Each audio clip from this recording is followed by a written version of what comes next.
Hello, আসসালামু আলাইকুম everyone. অনেকেই আমার হেয়ার কেয়ার সম্পর্কে জানতে চেয়েছিলেন, সেই জন্য ভিডিওটা করা। আর আজকে আমি কিছু কথা বলবো, সেটা অনেকের কাছে খারাপও লাগতে পারে। যাই হোক, আমি মাত্র চুল শ্যাম্পু করে এসেছি। তাড়াহুড়ার জন্য আজকে চুলে হেয়ার মাস্ক বা কন্ডিশনার কিছুই অ্যাপ্লাই করতে পারিনি। তো আমার চুল হালকা হালকা ভেজা আছে। এখন হচ্ছে আমি সিরামটা ইউজ করছি। এটা আমার রেগুলার সিরাম।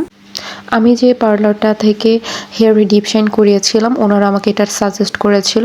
আর ওনারা সাজেস্ট না করলেও আমার হেয়ার ট্রিটমেন্ট করার সময় আমি সিরামটার স্মেল আমার অনেক কাছে অনেক ভালো লাগে।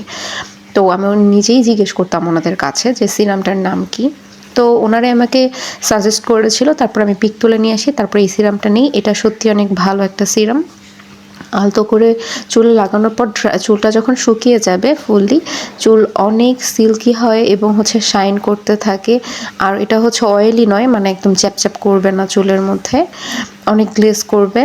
আর এটার স্মেলটা জাস্ট মূলত স্মেলটার জন্যই আমি নিয়েছি, বাট এটার আউটফিটও অনেক ভালো। আর এটা কিনতে যাওয়ার সময় আমাকে আরেকটা সিরাম সাজেস্ট করেছিল, এটা থেকে আরেকটু বেটার, বাট ওটার স্মেলটা আমার ভালো লাগেনি, এই জন্য আমি ওটা নিইনি। তো চুলের পরিচর্যা করতে করতে যেটা বলতে চাচ্ছিলাম, যে সবাই জানে আমাদের দেশের অবস্থা অনেক খারাপ, বাট আমি নিজেও অনেক দিন ধরে অনেক অল্প ভিডিও আপলোড করছি, কারণ নিজের কাছে একটা গিল্টি ফিল হচ্ছে যে কী ভিডিও আপলোড করব, কী ভিডিও আপলোড করব।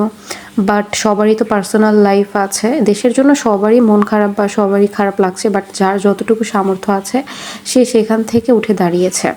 বাট সবারই ফ্যামিলি আছে, সব কিছুই চিন্তাভাবনা করতে হবে। আপনি আজকে মারা গেলে হয়তো আপনার জন্য অনেক আন্দোলন, অনেক কিছু হবে, বাট আপনার সেই মানে ফাঁকা জায়গাটা আপনার পরিবারের কাছে কেউ যে ফিল আপ করতে পারবে না।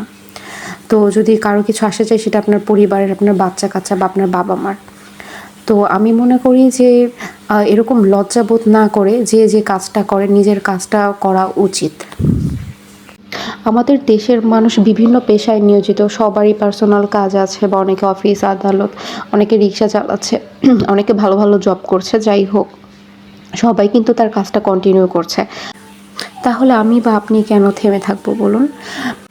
এই কয়েকটা দিন আমার এরকম হয়েছে যে অনেকবার আমি প্রিপেয়ার হয়েছি যে হ্যাঁ, একটা কন্টেন্ট ক্রিয়েট করে একটা ভিডিও বানাবো, বাট মনটা অনেক খারাপ হয়ে যাওয়াতে আমি কোনো ভিডিও আপলোড করিনি।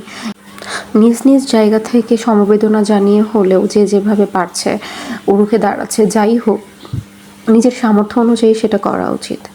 করে তারপর হচ্ছে নিজের কাজটা অলওয়েজ কন্টিনিউ করা উচিত আমি মনে করি। যাই হোক, এখন হচ্ছে আমার হেয়ারটা ড্রাই হয়ে গিয়েছে। কথা বলতে বলতে পকপক করতে করতে দেখুন, আমি হচ্ছে আজকে কন্ডিশনার করিনি। কন্ডিশনার অথবা হেয়ার মাস্ক অ্যাপ্লাই করে নিলে আরও বেশি শাইন করতো হেয়ারটা।